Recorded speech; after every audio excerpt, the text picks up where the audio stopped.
Les compartiré la pantalla. Miren, este fue el último problema que hicimos la clase pasada. Era un problema de dispersión de Compton, ¿no? Y bueno, entonces en esta clase vamos a ver este tema que es, puede ser muy complejo, pero también se puede ver de manera más amigable, como lo intentaremos hacer aquí, y es la creación de pares y aniquilación partícula-antipartícula. A veces, déjenme contarles que estos temas, o este en específico, puede surgir o puede venir en un temario después de la presentación de la ecuación de Schrödinger, por ejemplo, y las modificaciones adecuadas de Dirac, ¿no? Para la ecuación de Schrödinger. ¿Por qué? Porque es de ahí donde sale. Pero veamos que en esta clase va a ser padre presentarlo en este momento de la forma, eh, digamos, ligera en la que lo vamos a intentar abordar.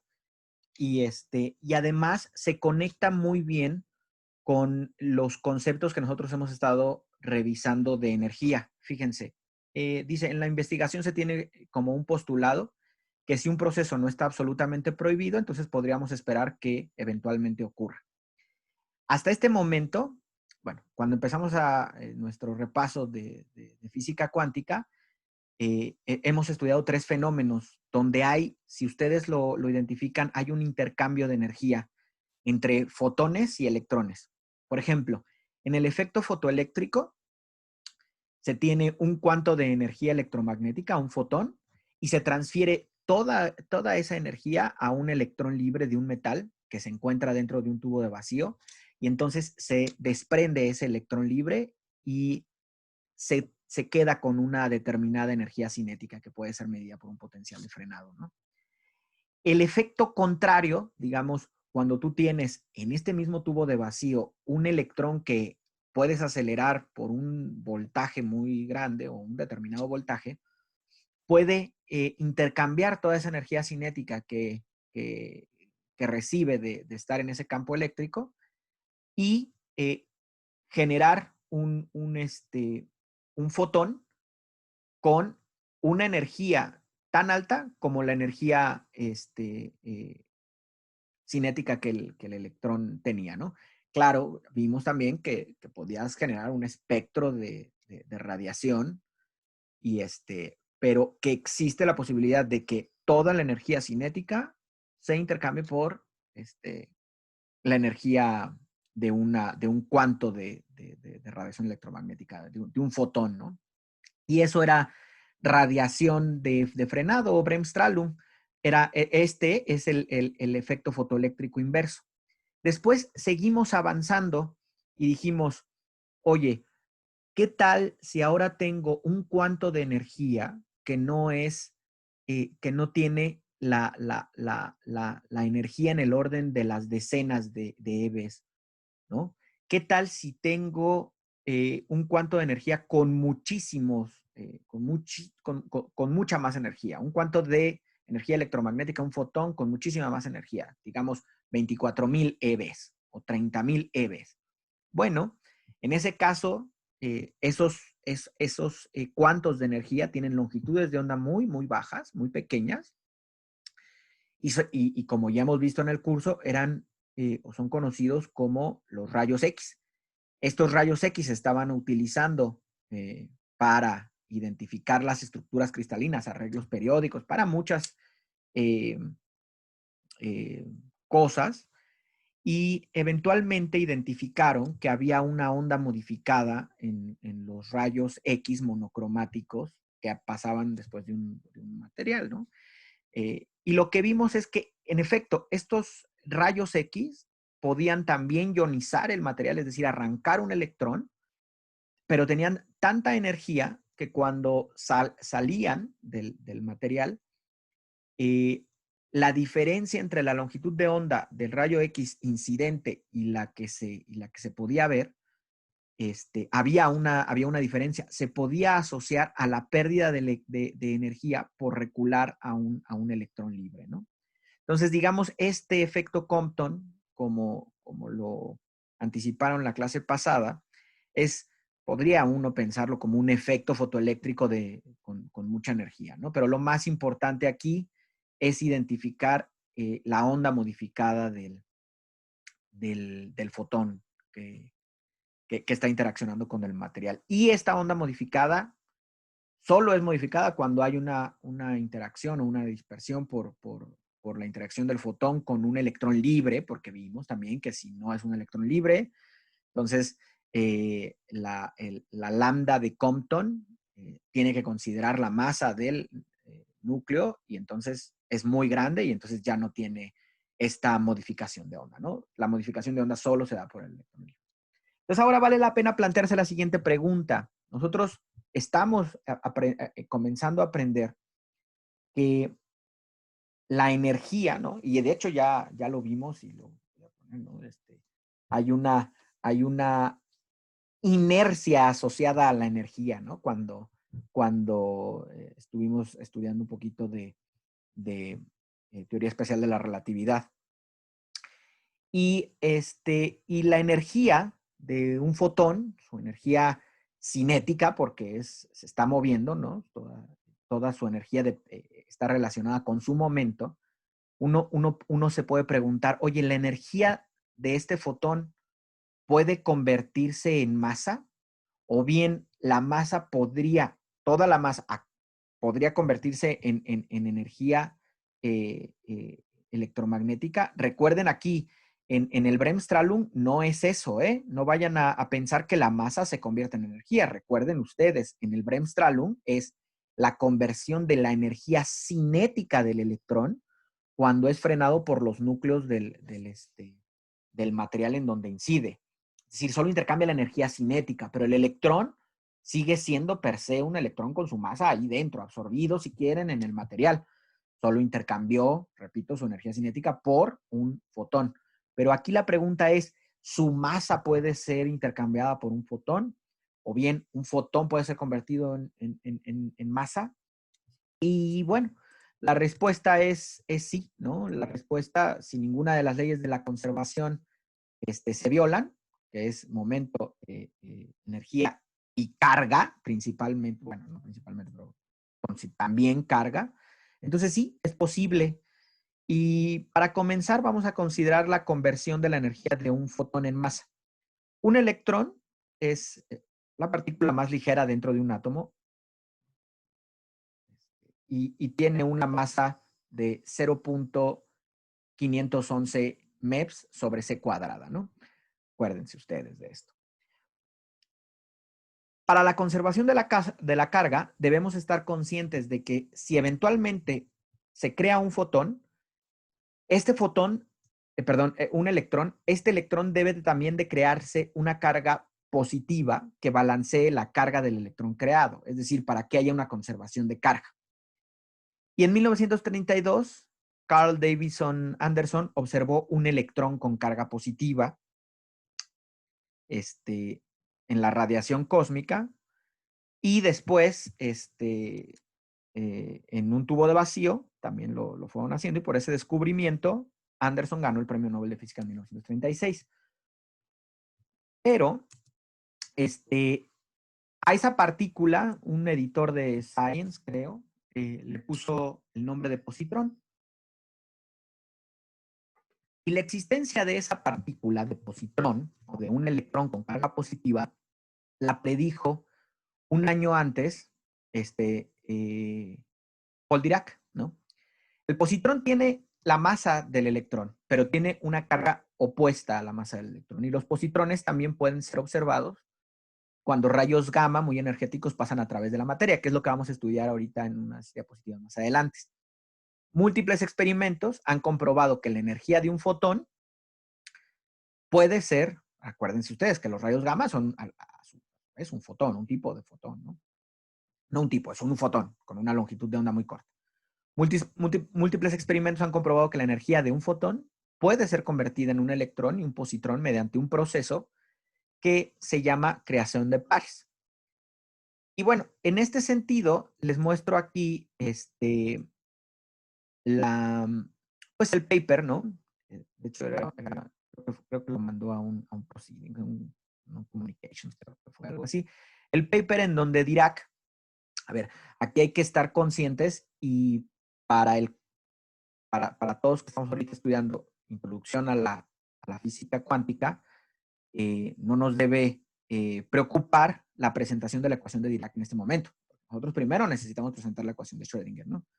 Pero no quiero dejar de pasar no quiero dejar pasar la oportunidad de decir, o más o menos de esbozar, cómo fue que Dirac se dio cuenta de más o menos de la existencia o de la posibilidad de la existencia de un positrón. Entonces, fíjense, en este artículo, 1928, Dirac presenta su ecuación, ¿no? La ecuación de Dirac puede ser pensada en términos de la raíz cuadrada de la ecuación de Klein-Gordon y en su forma covariante es de este estilo, ¿no? Olvídense ustedes de los detalles de esa forma. Uno puede ver que la ecuación de Dirac, o se puede escribir de otra manera, es simplemente un sistema de 4 ecuaciones acopladas que describen una función de onda psi, cuyas componentes son psi1, psi2, psi3, psi4, ¿no? Entonces se puede también escribir esta ecuación de Dirac de esta manera, ¿no? Al final, bueno, incluso hay otro, aquí les pongo una nota de un artículo que salió en 2009, 2010, que es un artículo, pues está más en el terreno de la divulgación, o de la historia de la física, que pregunta que si fue Dirac el que predijo la existencia del positrón. Yo soy de los que creo que sí, pero yo he leído más o menos su trabajo y que puso y lo explica muy, muy bien, muy bonito. Yo creo que sí, aunque, repito, hay un montón de cosas y daba miedo. De hecho, Dirac tiene una frase muy, muy interesante que dijo, oye, ¿por qué si lo descubriste por ahí del 1930 no le dijiste a los experimentales que lo trabajaran? Me dio un poco de miedo por decir que había una partícula, un antielectrón, por así decirlo, ¿no? Era algo muy novedoso. Entonces, bueno, de ese paper, no de ese paper, más bien de sus lecturas, más bien de cuando recibe el premio Nobel, pues él lee o parte de su lectura en el premio Nobel, es esto que me parece muy, muy pertinente para lo que vamos a ver ahorita. Dice, entonces, por lo tanto, si una partícula es observada salir de otra partícula, uno no puede estar seguro de que la partícula que salió de la otra partícula, sea parte de un compuesto. De hecho, la partícula que ha salido de otra puede bien haber sido creada, ¿no? La distinción entre partículas elementales y partículas compuestas se vuelve un tema de conveniencia, ¿no? Esta razón por sí sola es suficiente para impulsar a uno a que, para aceptar la idea, la idea filosóficamente atractiva de que toda la materia está hecha de un tipo o tal vez dos tipos de ladrillitos, ¿no? De ladrillos. Discutiré aquí los tipos más simples de partículas y consideraremos qué puede ser inferido acerca de ellos de argumentos puramente teóricos, ¿no? Los tipos más simples de partículas son los fotones o los cuantos de radiación electromagnética, de los cuales la luz está compuesta, los electrones y los recientemente descubiertos positrones. Recuerden que esto fue cuando ya recibió su premio Nobel, ¿no? Que aparecen ser una especie de imagen de espejo de los electrones, difiriendo de ellos solo en el signo de su carga eléctrica. y partículas más pesadas como neutrones y protones, ¿no? Entonces, bueno, una de las cosas que se debe de, pues, de estar conscientes, ¿no? O más bien conscientes, estar familiarizados es con esta concepción que fue apareciendo en esos años, ¿no? Con esos resultados experimentales y teóricos. Entonces, fíjense, hay Anderson, quien fue el experimental que descubrió el positrón. Aquí les presento una de las, su artículo publicado en 1933, un poderoso Physical Review, en donde dice, lo titula como el electrón positivo, ¿no? Dice, la fotografía de cámara de niebla en la que el descubrimiento del positrón por Anderson fue presentado al mundo. Está tomada tal, y dice, un positrón de unos, no, esto está mal traducido. Esto debe ser un electrón de unos 63 MeVs, 63 millones de electrón volts, debe ser es una brutalidad de energía, atraviesa una placa de plomo horizontal y emerge con una energía de 23 millones, ¿no?, de EVs. Las trazas aparecen curvadas porque la cámara estaba colocada en un campo magnético perpendicular a la figura. La calidad de la fotografía es pobre cerca del borde de la cámara y las partes muy débiles de las trazas cerca del mismo, que indican que el positrón atravesó efectivamente la cámara, ¿no? Resultan, por consiguiente, un tanto difíciles de ver. Pero lo que, de lo que se dan cuenta, ¿no? Acuérdense ustedes cuando tienen un selector de velocidades, aquí lo que tenían es un selector de velocidades, que si está una partícula cargada moviéndose dentro de un campo magnético constante, tiene que seguir una determinada dirección, ¿no? Y cuando descubren el positrón, pues de hecho el artículo ahí pueden ustedes bajar, ya es gratis, no sé, por divulgación, no lo sé. Lo pueden ustedes bajar y discuten que no puede ser un protón, porque la masa, en fin, y terminan concluyendo, ¿sabes qué? Es un electrón, con una carga positiva, ¿no? Y en este sentido me gusta siempre ponerles, bueno, me gusta agregar esta plaquita de Patrick Bankett, que es otro ganador del premio Nobel experimental. Dice, los experimentales no son como los teóricos. La originalidad, los teóricos son muy buenos, ¿no? Pero es la visión de un experimental. Dice, los experimentales no son como los teóricos. La originalidad de una idea es no por estar publicada o por estar impresa en un paper, sino por mostrar la implementación de un experimento original, ¿no? Esto, por supuesto, fue en una cámara de vacío, porque como vamos a ver ahorita más adelante, la vida media de un positrón es muy, muy corta, ¿no? Cuando interacciona con materia. Bueno, una vez dicho eso, entonces, y sin abordar nada de la formalidad de la ecuación de Dirac, vamos con los conceptos que hemos presentado hasta este momento, nuestras conservaciones de energía, ¿no?, a revisar la creación de pares. Lo que nosotros comentamos al inicio de la clase era, ¿pueden ¿puede un fotón lo suficientemente energético crear masa? Y dijimos que sí. La reacción podría escribirse como un fotón crea un positrón y un electrón para conservar la carga, ¿no? Para hacer conservación de la carga. Pero este proceso ocurre únicamente cuando el fotón pasa a través de la materia, ya que si no ocurriera así, no se conservaría la energía y el momento, ¿no? Si la reacción se llevara a cabo en aislamiento o en el vacío. De hecho, además sería muy raro porque imagínense ciertos fotones como rayos gamma, cruzando el universo y de repente, o sea, sin interaccionar con nada y de repente que se cree materia de ahí.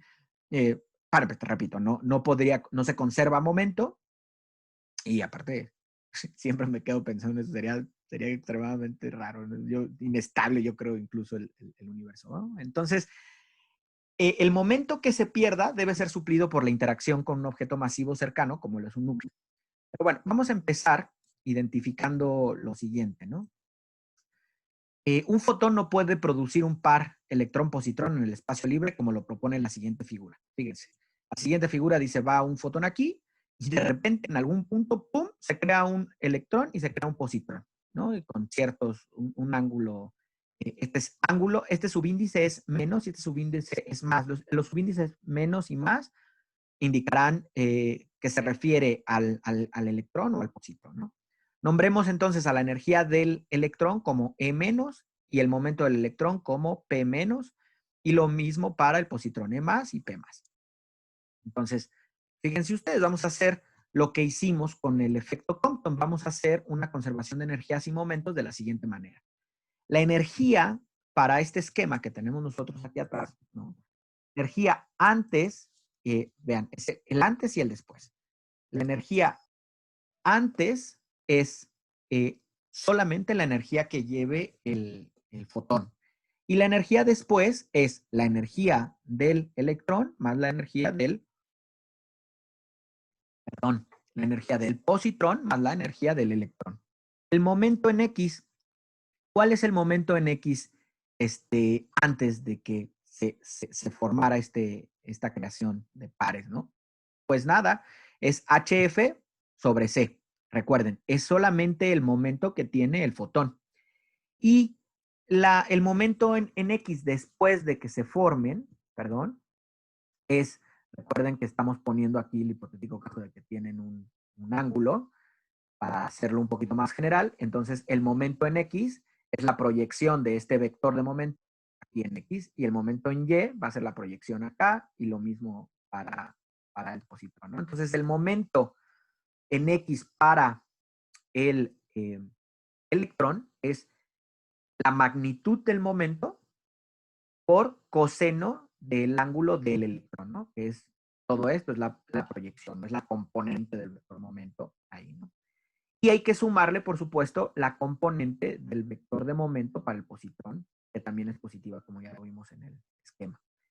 Para el momento en Y, como el fotón en este caso bidimensional que estamos analizando, el fotón se desplaza completamente en X, entonces no hay momento en Y antes, y el momento en Y después, en el caso del electrón es positivo, y en el caso del positrón es negativo, ¿no? Como se puede ver aquí. Va hacia acá abajo el momento del positrón, ¿no? Entonces, la ecuación 2, esta que está aquí, puede escribirse de la siguiente forma, ¿no? Lo que vamos a hacer, pues, es pasar la constante multiplicando, y la constante C multiplicando, y la podemos escribir de esta manera. Entonces, fíjense, acuérdense la relación energía-momento relativista, que era esta, y vamos a escribirla en la ecuación 1, en esta de acá, déjenme ponerla. Vamos a poner la ecuación energía-momento relativista. Acuérdense que HF, ¿no?, tendría que ser igual a la energía del positrón más la energía del electrón, ¿no? La energía del positrón más la energía del electrón. Aquí, a ver, veamos que las masas son las mismas, porque lo que acabamos de decir es que la masa de un positrón es la misma que la de un electrón. Aquí las masas se conservan, esta es la parte de energía en reposo, y esta es la parte de energía cinética, ¿no? Entonces, lo que decimos es que toda la energía tiene que salir del fotón, ¿no? Ahora, la expresión 4, esta que teníamos acá, que fue nada más de despejar C, la podemos fácilmente identificar como lo siguiente. Fíjense, acuérdense, yo sé que esto puede ser tortuoso para ustedes, pero bueno, una de las intenciones de un curso introductorio es que nos apropiemos de los conceptos de física, aunque tengamos que discutir cosas tan simples como esta. Acuérdense, por favor, que el coseno cuando tienes un argumento aquí, el coseno de teta puede tomar valores entre 0 y 1. Nada más. Aquí también, entre 0 y 1. Entonces, el valor máximo que puede tomar coseno de teta menos o coseno de teta más aquí es 1. Entonces, de la expresión 4, podemos identificar, ¿no?, que el valor máximo de H nu o HF es HF max cuando tenemos aquí coseno de teta más, coseno de teta menos y coseno de teta más 1, que nos queda como P, el momento del electrón por C, más el momento del positrón por C, ¿no? Entonces, fíjense, de la ecuación 5, de esta ecuacióncita 5, también tenemos lo siguiente. Vean ustedes, de la ecuación 5, por estos términos que están aquí al lado, uno se puede dar cuenta que esto en la ecuación 5 es necesariamente mayor que P, que el momento del electrón por C más el momento del positrón por C. Necesariamente mayor. Y por eso podemos ver que las ecuaciones 4 y 5 son inconsistentes, ¿no? No hay así de simple, ¿no? Esta ecuación 4 y esta ecuación 5 son inconsistentes y están igualadas a la misma energía del fotón. Eso es una prueba muy accesible, pero muy contundente al mismo tiempo, de que un fotón, aunque tenga la energía suficiente para crear un par positrón-electrón, si no está mediado por un núcleo, si está en el vacío, no lo puede hacer, ¿no? No hay conservación de momento. Entonces, fíjense, no pueden ser válidas de manera simultánea, ¿no? Aquí está, lo hemos dicho, las ecuaciones 1, 2 y 3 no describen una posible reacción, como lo habíamos puesto. La reacción mostrada en la figura de este análisis no es posible porque, como ya observamos, no se conserva de manera simultánea energía y momento. Ahora, consideremos la conversión de un fotón en un electrón y un positrón, pero pensemos que esa reacción se lleva a cabo dentro de un átomo o dentro de materia. Allí el campo eléctrico del núcleo es muy grande. Vean ustedes, lo podemos dibujar de esa manera. Ahora va el fotón y tienes un núcleo ahí cerca. Entonces, cuando pasa en la cercanía del núcleo el fotón, hay una reculación del núcleo, hay una transferencia de momento hacia el núcleo, ¿no? Y entonces, no choca, no nada, solo va el fotón por ahí, se transfiere el momento suficiente al núcleo y entonces sí, se crea un electrón y un positrón. Fíjense, vamos a hacer lo mismo que hicimos la parte anterior que dice aquí. Bueno, el núcleo recula y se lleva con él una cantidad despreciable de energía, muy despreciable. Bueno, puede haber muchas diferentes posibilidades, ¿no? Pero pensemos primero en una cantidad despreciable, pero una buena cantidad de momento. Y ahorita verán cómo ajusta esto muy bien. La conservación de energía la escribimos de la siguiente manera. Decimos que la energía del fotón, que es el que va a dar lugar a la creación del positrón y del electrón, es esta, ¿no? Es H nu. Entonces, la energía del fotón debe ser igual a la energía del positrón más la energía del electrón más una determinada energía que haya transferido al núcleo, una energía cinética, ¿no?, del núcleo, ¿va? La energía del fotón debe ser al menos, ¿no?, 2 veces la masa del electrón por C al cuadrado, ¿no?, para que se permita la creación de las masas del electrón y del positrón, perdón. H nu o HF debe de ser 2 veces ME por C al cuadrado, o bien 1.022 MERS. Es la energía, la encierro aquí porque es la energía mínima de un fotón para lograr la producción o la creación de pares, ¿no? Electrón-positrón. Ustedes incluso pueden determinar cuál es la longitud de onda de un fotón con una energía de 1.022 MERS, ¿no? Entonces, la probabilidad de producción de pares aumenta dramáticamente al aumentar la energía del fotón, por supuesto, y también si el número atómico Z del elemento que media el proceso también aumenta. Ahí se aumenta la probabilidad de empezar a crear electrón positrón. Pero una de las cosas que no vimos porque no la tengo apuntada aquí, pero que podemos ver es, no sé si ustedes vean que esto ya es consistente hasta aquí con las ecuaciones. A ver, alguien ayúdenme para identificar que esto sí es consistente, que esto sí puede pasar. ¿Por qué? Con las ecuaciones que teníamos anteriormente.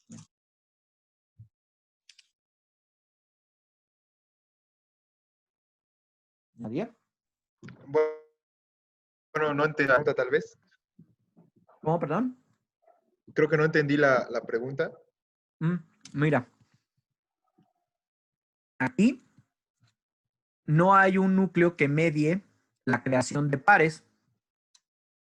Y cuando nosotros hacemos este análisis sencillo de conservación de momento y energía, nos damos cuenta de que las ecuaciones 4 y 5 no son consistentes, ¿no? Porque la ecuación 4 nos dice que HF max va a ser nada más el momento del electrón por C, más el momento del positrón por C. Pero en la ecuación 5, que proviene de la energía, fíjate, la ecuación 5 proviene de haber utilizado la relación energía-momento relativista en la ecuación 1, ¿no? Nos queda la ecuación 5 aquí, a ver, ¿dónde está? Aquí, nos dice que este HF, ¿no? Tiene necesariamente que ser más grande que lo que nos dice esta ecuación. Entonces, no se conserva de manera simultánea momento y energía. Pero, fíjense, la pregunta es esta. Si tú, en lugar de que esto ocurra en el vacío, ocurre mediado por un núcleo, ¿no? Y este núcleo se lleva, o recula, se mueve un poco, adquiere, debido a que estaba en reposo, pensémoslo así, y se mueve, adquiere una cierta energía cinética. Pero pues también un momento, ¿no? Entonces, adquiere un momento y ahora esto ya hace que todo esto que está acá atrás ya sea consistente. Mi pregunta es, ¿por qué?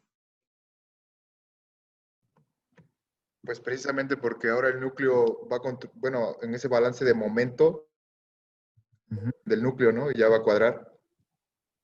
Claro, ¿no? Por ejemplo, tú lo que dices es, eh, me voy a quedar con esta cosa que está aquí, ¿no? Y le agrego eh, la parte aquí, la que quieras, ¿no? De tal, el valor que tú quieras, de tal suerte que este valor, como bien comentas, Antonio, cuadre con esta ecuación.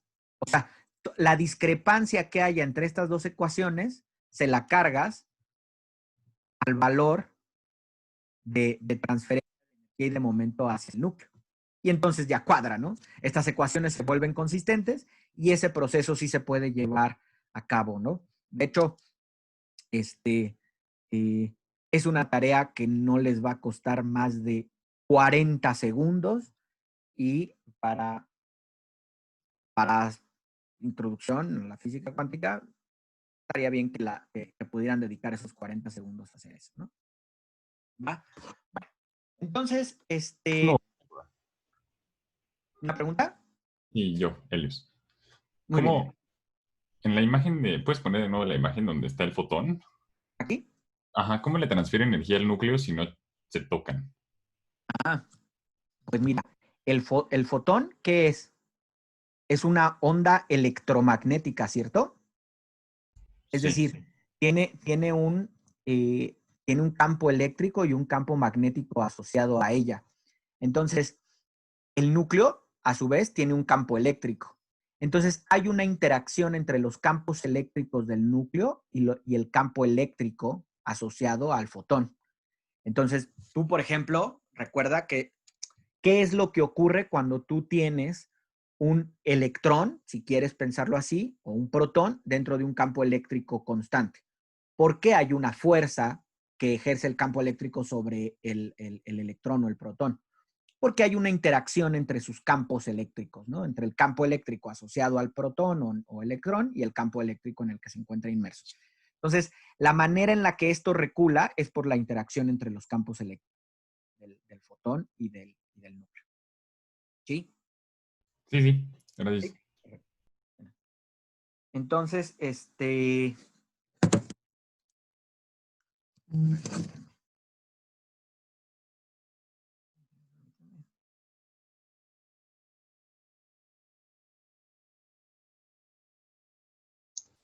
Pero supongo que principalmente se debe al campo del fotón, ¿no? Porque trae muchísima energía, ¿no? Bueno, decía que como 60 millones de EVs por ahí. No, no. A ver, en el caso del experimento que presentamos hace ratito de Anderson, lo que decía, fíjense, es mucho más complejo. Yo les recomiendo leer el paper ese, revísenlo cuando esté en el de Positive Electron, porque fíjate, y aparte me parece muy, muy atinado que discutamos eso. Porque en ese experimento o en ese paper que no quise adentrar porque nos falta muchísimo, es un electrón, fíjate, el que entra en una placa de plomo. Electrón, o sea, el electrón ya trae masa, ya trae sus cosas. Entonces, el electrón es el que entra en una placa de plomo y también identifican la generación de un positrón. Pero mira, a veces no podría ser de otra manera, o sí podría, pero el experimento se complicaría mucho. ¿Cómo te lo puedes imaginar? Y además conecta con los pocos, pues con los conceptos que hemos estado revisando, ¿no? Tú tienes un electrón muy energético que se estrella dentro de de un determinado material. ¿Qué es lo que pasa cuando tienes un electrón muy energético que se estrella en un material, Yuritsi? Pues podemos tener diferentes fenómenos, ¿no? Como, no sé, el fotoeléctrico. No, el fotoeléctrico no, el fotoeléctrico es un fotón. Ah, no sé si esto es un fotón. ¿Difracción de electrones? No, acuérdate, el único que nosotros hemos visto es el radiación por Bremsstrahlung, ¿te acuerdas? Ya. Que toda la energía cinética del electrón se convierte en un fotón, pero, fíjate, son fotones de mucha energía, ¿no? Porque, imagínate, en el experimento de ellos lleva 62 millones de electronvolts, entonces, se frena en el material, no quiere decir que el electrón sea el que está produciendo el positrón, ¿no? De alguna manera sí, porque hay un conjunto de transferencias de energía. La energía cinética que llevaba ese electrón, esa estrella, o al interaccionar o al frenar, ¿no? En la influencia de los núcleos, radia energía electromagnética, pero es una energía, la radiación electromagnética que ese electrón está radiando es enorme porque lleva mucha energía cinética. Entonces, produce fotones con energías, por supuesto, fíjense, y acá lo que teníamos acá, ¿no? Fíjate, la energía de un fotón tiene que ser de 1 millón de MeVs, ¿no? 1.022 millones de MeVs. Entonces, fíjate, llevas un electrón con 62 millones de MeVs, lo frenas, emite radiación electromagnética, seguro la radiación electromagnética que está emitiendo es de mucho mayor energía que esto, esa radiación electromagnética que está sacando el electrón está dentro del material y entonces ocurre un proceso como ¿no? Es decir, hay fotones o hay radiación electromagnética lo suficientemente energética dentro del material, cerca de núcleos, que le permiten esta conservación de energías y de momentos, reculan los núcleos y entonces se producen ahora sí otros electrones, no el mismo electrón que entró, ¿no? El que llevaba esa energía, sino otros electrones y además positrones. Y lo que ven ellos en el experimento es la salida del positrón, pero dicen, oye, ¿sabes qué? O la salida de una partícula que dentro de un campo magnético empieza a curvarse hacia el lado contrario al que se curva un electrón. Y entonces dicen, oye, mira, les digo, yo les recomiendo que lean el artículo, no es intratable con los conceptos, lo verán que es muy, a mí parecer muy entretenido. Dicen, oye, mira, no puede ser un protón por esto, la masa, no puede ser esto, no puede estar saliendo de aquí, no puede estar midiendo en otra parte. A pesar de ser los años 30 del siglo pasado,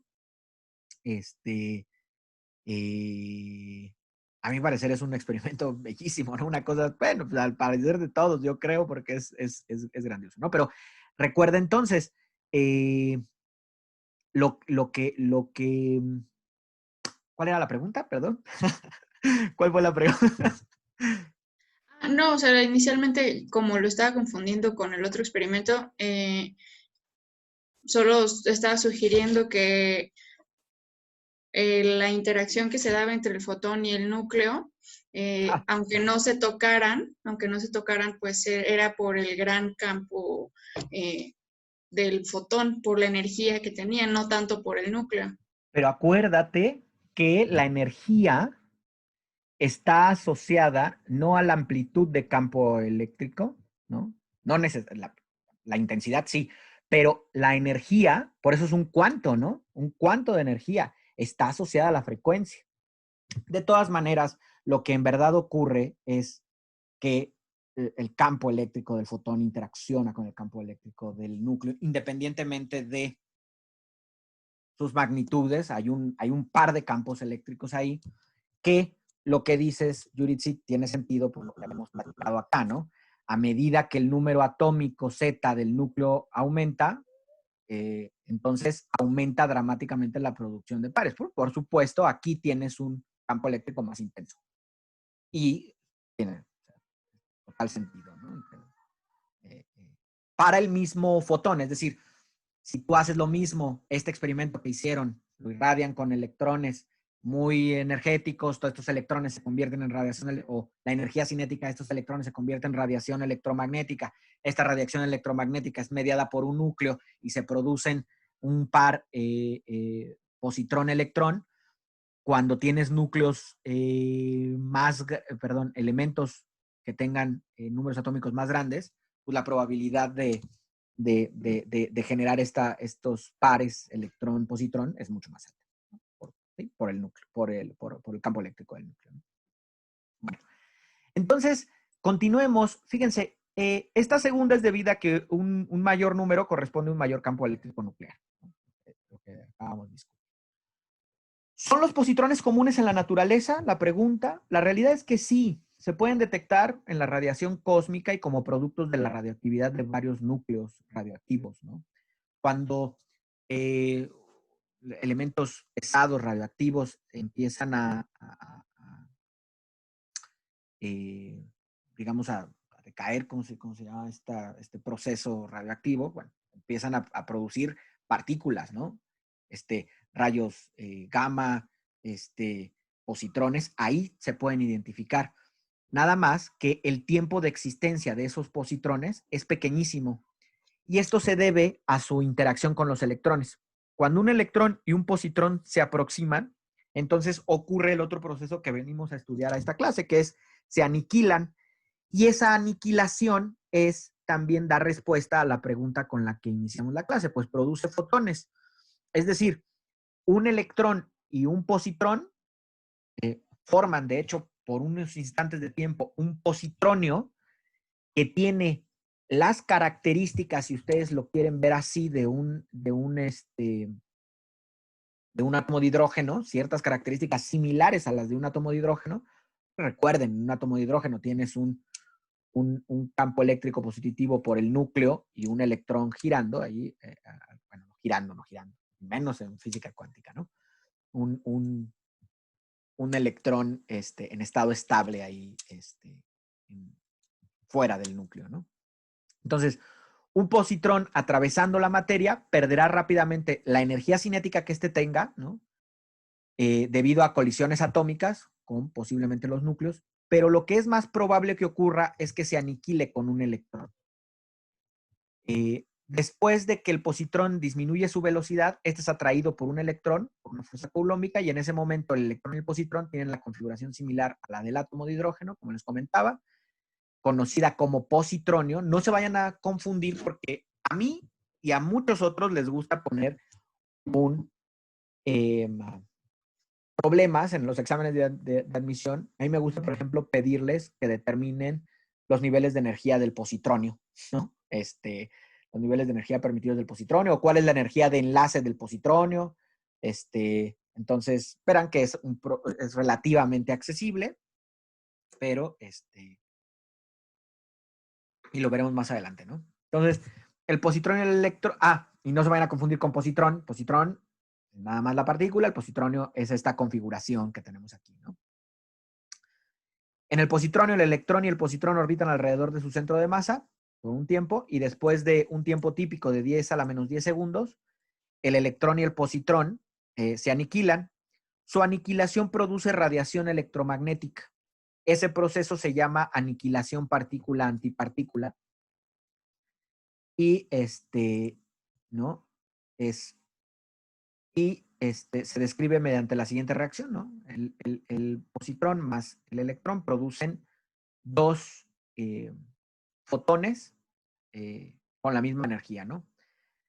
Fíjese, ahora considérese un positrón en reposo en el espacio vacío. Para ese caso se debe de emitir al menos dos fotones para conservar energía y momento.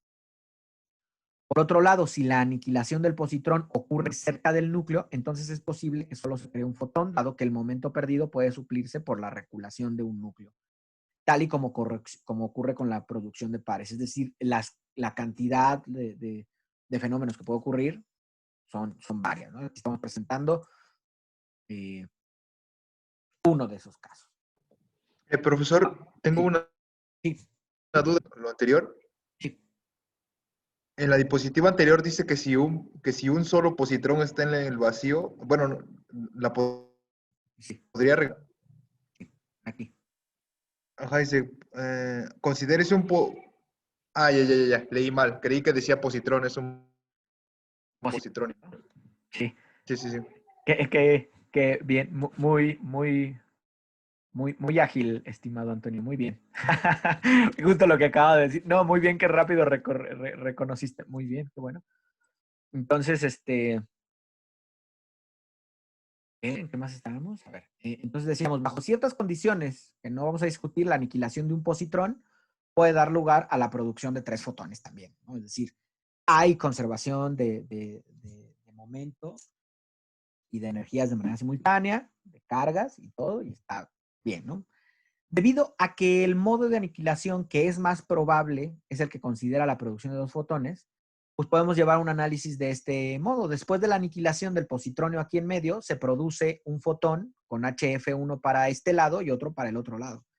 Si ignoramos la energía de enlace atómico del positrón, aquí está equivocado, como podrán ver, y como hace ratito, aquí sí se pueden dar cuenta del positronio, que tiene una energía de 6.8 eV, la conservación de energía para el proceso queda de la siguiente manera.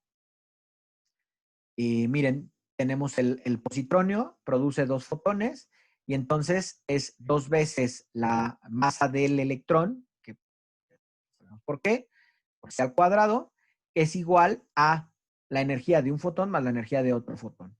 El momento que nos queda, pues nos queda 0 en el momento en el que en el exacto momento en el que se aniquilan el positrón y el electrón, es 0, no hay momento ahí, y después se tiene un momento de un fotón menos el otro que sale en dirección completamente negativa. Esto es importante, ¿no? ¿Por qué? Porque el momento de este fotón es igual al momento de este fotón, pero para aquella conservación, para que esto sea consistente, pues tiene que ser negativo. Esto, como el momento, repito, es una cantidad vectorial, esto nos indica que la producción de fotones debido a la aniquilación de un positronio tiene que ir, los fotones que se produzcan tienen que ir en sentidos completamente opuestos, ¿no? Para la conservación del momento. Entonces, del diagrama y con la ecuación 2 podemos determinar las frecuencias, podemos determinar que las frecuencias de los fotones son idénticas, y uno va hacia un lado y el otro va hacia el otro. Entonces, con lo que la ecuación 1, esta que tenemos acá, esto se convierte en 2 veces la masa del electrón por C al cuadrado igual a 2 HF. Y HF, pues nos queda, se cancelan los dos, nos queda otra vez 0.511 metros, ¿no? Es decir, fíjense lo interesante de esto. Indica que dos fotones que provienen de la aniquilación de un positronio se moverán. Primero, ya sabemos, por la conservación de momento, que se tienen que mover en direcciones opuestas, pero además, a pesar de que la energía que se haya... A ver, fíjense todos los procesos que pueden aparecer, y esto estuvo muy bien cuando intervino Yuritsi, ¿no? Decimos, tenemos un electrón que va con mucha energía y se estrella en un material o interacciona hace bremsstrahlung con un material. Esa energía cinética se convierte en radiación electromagnética, y esa radiación electromagnética puede tener una energía enorme, ¿no? Mucho más grande que esta. Pero esa radiación electromagnética, aunque tenga una energía mucho más grande, lo que va a producir, o bueno, una buena parte de eso va a producir, son electrones y positrones, que cuando se aniquilan, como tienen una masa ya determinada, entonces la producción de nueva radiación electromagnética o nuevos fotones van a tener bien clarita esta energía o esta energía de radiación, ¿no? Entonces, dos fotones provenientes, tú sabes que se está llevando a cabo el proceso de aniquilación porque estás midiendo fotones que tienen esta energía, ¿no? 511 MeV. Entonces tú dices, mira, es que esto está porque... Y además, si pones detectores de manera adecuada, podrás darte cuenta que vas a detectar un fotonazo de esta energía en un lado y en el lado opuesto otro. Y entonces dices, esto es producto de la aniquilación, ¿no? Entonces, ese proceso es observado comúnmente de manera experimental. La producción de dos fotones con direcciones opuestas y energías justo por encima del medio MEV es una señal característica de la presencia de un positrón y por lo tanto tiene aplicaciones muy útiles ya en el terreno de la ingeniería, porque recuerden ustedes que la ingeniería y la física pueden ir de la mano, ¿no? Por ejemplo, una técnica de mucha ayuda para la humanidad es la tomografía por emisión de positrones, que es en inglés es la PET, ¿no? Utilizada en la medicina nuclear. De hecho, el instituto ofrece una maestría en física médica, ¿no? Que estudian de manera muchísimo más profunda todos estos fenómenos, ¿no? Entonces, se permite el diagnóstico de múltiples padecimientos. En esa técnica se inyecta al paciente con un radiofármaco que es radioactivo, por eso se llama radiofármaco, hay una emisión de positrones de este radiofármaco y entonces los positrones se aniquilan con el proceso característico de dos fotones que van en direcciones opuestas y con una energía característica. Y en los puntos en donde el radiofármaco se ha concentrado, les permite hacer tomografías, ¿no? Identificar, a ver, estos radiofármacos a veces se pueden ubicar en un tumor o en un lugar que les permite identificar, detectar las cosas que ellos necesitan, ¿no? Pero es por el fenómeno de aniquilación que se puede estudiar, ¿no? Que nos ayuda a mantenernos un poco más. Disculpe, ¿no es extraño que se mida el momento justo cuando ocurre la colisión? O sea, como que regularmente el momento siempre se mide antes y después de la colisión, ¿no? Entonces aquí Sí, para sí. obtener ese estoy revisando lo que anoté, y para obtener ese cero se tendría que medir justo cuando está colisionando. Y como que es algo... Justo. Es extraño, pero no es erróneo. Justo en ese momento, si tú haces los análisis de los tiempos, hay un momento en donde hay un momento en donde el momento es cero, en donde la colisión, en donde la aniquilación, el momento de las dos partículas es cero, se detuvo. Ajá. Y utilizan de manera conveniente ese hecho para hacer esta conservación de energías y de momentos Sí lo entiendo, pero es que, por ejemplo, también o sea, en mecánica clásica, con las colisiones normales, cuando algo colisiona con otro, siempre hay un momento en que hay un momento en que siempre hay un instante en que el momento de algo de lo que colisiona es cero, pero independientemente de eso, siempre tomamos la colisión como, o sea, medimos el momento antes y después, después. no justo en la colisión. Sí, Aquí sí, porque si no... el tiempo donde ocurre la colisión es bastante grande o no sé, o sea, estoy aquí inventándome algo para intentar justificar ese hecho. Pero bueno, te entiendo y sé, bueno, creo entender a qué te refieres, pero yo percibo que no hay, a mi parecer, mucho que justificar en el caso de, eh, a ver, sí lo hay y sí puede haber uno, podría mucho uno reflexionar más es decir, vamos, voy a entrar en esa teoría. ¿Cómo llega?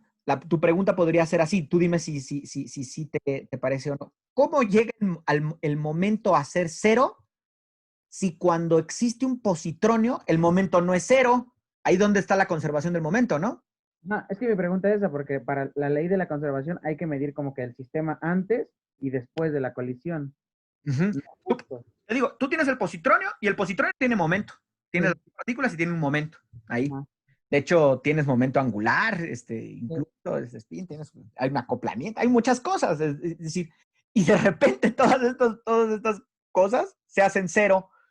¿Cómo es posible? Y tú dices, qué chistoso, ese momento que teníamos, pues a ver, explíquenme a alguien la conservación de ese momento hasta el momento en el que es cero, y a partir de ese cero, pues ya se produce la producción. Esa pregunta es, a mi parecer, completamente válida, fuerte, pero creo que la explicación ahorita me parecería, digamos, súper extensa y que digamos, no pega tanto en lo que estamos tratando de resolver ahorita. Pero sí, se conserva, sí hay una manera de, o sea, en el terreno de las matemáticas está conservada. O sea, todo ese proceso de que hay momento antes y cuando llega la colisión, se conserva. Mira, otra pregunta que me surge y además es, no sé, a ver si les parece interesante. En un átomo de hidrógeno tienes una carga positiva y una carga negativa, ¿no? Y podrías imaginarlo en su modelo de Bohr, como lo vamos a ver más adelante, que está orbitando, ¿no? Y que esa órbita se mantienen unidos por una fuerza coulombica que cambia a cada instante el vector de movimiento del electrón o del positrón, o pensándolo como una problema de central de dos fuerzas, ¿no? Sí, de dos cuerpos, perdón. Si el átomo de hidrógeno es estable, ¿por qué el positronio no? O sea, es decir, ¿por qué el positronio tiene que eventualmente colapsar? ¿Y por qué no colapsa el átomo de hidrógeno, no? Claro, alguien podría, y además tiene que ver con eso, también, es verdad, la diferencia en masas del protón y del positrón, pues es brutal. De hecho, fíjate, es otra de las cosas, una de las cosas que decía, que en algún momento dijo Dirac, cuando se dio cuenta, cuando él propuso su ecuación, dijo, va a haber partículas o electrones que tengan energías negativas. No, pero en realidad uno los puede interpretar como con signo negativo, ¿no? Y esta misma característica, ¿no? En algún momento llegó a pensar que podían ser protones y que la aniquilación podría llevarse a cabo de un positrón, perdón, sí, de un protón, que en ese momento no sabían que era un positrón, con un electrón. Pero tampoco eran consistentes las ecuaciones, ahí le salía un problemón incluso pone ahí en algún artículo, no me acuerdo si en una conferencia, dice, oye, sí, no lo interpreten de esa manera, en ese primer momento, ¿no? Lo que quiero decir, para no tomarnos más tiempo, es el hecho de que ahora, en esta época, es consistente. Hay expresiones que te pueden mostrar que se conserva momento hasta a tal punto a llegar a cero, ¿no? En el positronio, cuando se haya aniquilación, y a partir de ahí hacer la conservación de esta manera tan accesible como lo hemos presentado. Se puede, es me parece tema de otra clase, pero se puede. Y todas esas preguntas que estás haciendo me parecen que son muy pertinentes porque nos hacen abrazar más la física, ¿no? Y ver la complejidad. Estamos tratando de poner algo en palabras muy, muy sencillas, pero hay mucha músculo ahí, ¿no? Pero bueno, Ok, gracias. no a ti, Emilio. Entonces, bueno, sigamos. Los positrones se aniquilan con el proceso característico de los fotones. Ok, eso ya lo habíamos visto. Entonces, fíjense, la localización del cuerpo donde se originan los fotones y se identifica midiendo la dirección de los rayos gamma producido por la aniquilación del positronio, ¿no? Lo que habíamos visto. Y la tomografía por emisión de positrones se utiliza para la evaluación de infartos cerebrales, tumores cerebrales, incluso tumoraciones mamarias. Ahora, el punto para concluir este breve repaso y a ver, déjenme otra vez, ¿por qué me parece tan importante? Y muchos libros ya lo ponen así, otros no, cada quien lo pone, pero ¿cómo poner efecto fotoeléctrico, producción de rayos X, efecto Compton, y luego aniquilación, producción de pares y aniquilación, resulta tan conveniente hasta este momento, porque lo que quiero, eso sí es importantísimo que ustedes lo abracen, por favor, y que quede aquí constancia de que se discutió, es que estamos haciendo un recorrido por intercambios de energía. Eso es lo que estamos empezando a hacer por conservación de energía, ¿no? Con el efecto fotoeléctrico lo empezamos a hacer. Vimos de dónde venía el hecho de plantear que la radiación electromagnética estaba cuantizada, un cuanto de energía H nu. Dijimos, aceptamos ese concepto, ¿no? Proveniente de la ley de radiación de Planck para el cuerpo negro. Lo empezamos a aplicar en los experimentos que revisamos de Lennard. Bueno, no lo empezamos a aplicar, lo empezó a aplicar Einstein en los experimentos de Lennard y pegaba muy bien, ¿no? Cómo había una transferencia de energía a un electrón libre, ¿no? Un electrón débilmente enlazado. Se transfería la energía y se podía medir esa transferencia de energía, ¿no? Es decir, tú podías ver que pegaba perfectamente bien con la energía de enlace, esta función de trabajo, más la energía cinética del electrón, y pegaba. Después vimos en el otro caso, ¿no? Cómo la energía cinética de un electrón podía en efecto ser convertida completa, toda la energía cinética que tú le habías dado al electrón podía ser convertida en un cuanto de energía, ¿no? De energía electromagnética en un fotón. Después vimos, ¿no? Cómo un fotón súper energético puede arrancar un electrón, hacerlo recular y hay una conservación de energía ahí, ¿no? Porque podemos pensar que le da una cierta energía al electrón y luego sale y tiene incluso una frecuencia diferente. ¿Por qué? Por la energía cedida. Vean cómo hay intercambios de energía, ¿no? Y finalmente acá, en donde se prueba se da evidencia muy sólida al mismo tiempo, estamos haciendo todos estos análisis de intercambio de energía con su conservación de momento, pero aquí con aniquilación, creación de pares y aniquilación, se da una prueba más, ¿no? De la equivalencia masa-energía, porque llegas con un fotón que no tiene masa y si el proceso se lleva a cabo en un lugar apropiado, con las características que ya hemos visto, se crea masa, ¿no? De la nada, no. De la energía que no tenía masa, de la pura energía que no tenía masa, se crea energía. Y en ese sentido, se da otra evidencia de la inercia de la energía, ¿no? Que es pues algo interesante, ¿no? Pero, repito, esto se puede ramificar y aquí se puede ir al estudio de partículas y, en fin, podemos profundizar, se puede, si alguien está interesado y y sigue estudiando en eso, se puede profundizar en cada una de las cosas, pero no es nuestro objetivo principal en este curso. Pero una de las cosas que sí hay que mencionar es las antipartículas, ¿no? Podemos concluir este tema de producción de pares y aniquilación introduciendo el concepto de antipartícula, ya que si el electrón tiene su electrón positivo o positrón, entonces no es descabellado, no solo no es descabellado, es como es, ¿no? La realidad es que el positrón es la antipartícula del electrón y sabemos que tienen la misma carga, pero con sentido opuesto, con signo opuesto, ¿no? Y la misma masa. También se pueden estudiar otras propiedades de esta partícula, como por ejemplo el spin, se puede estudiar el spin en nuestro curso de introducción a la física cuántica, después de estudiar el átomo de hidrógeno, vamos a estudiar el spin del electrón, ¿no? También se puede. Profesor, Sí. bueno, me surge una duda, bueno, no sé si es, bueno, sé que es mucho profundizar, pero tasa creada por energía, pero, o sea, no es estable, ¿no? O sea, porque siempre se acaba aniquilando el electrón con el positrón, ¿cierto? O sea, se crea masa creada, nunca es estable, ¿cierto?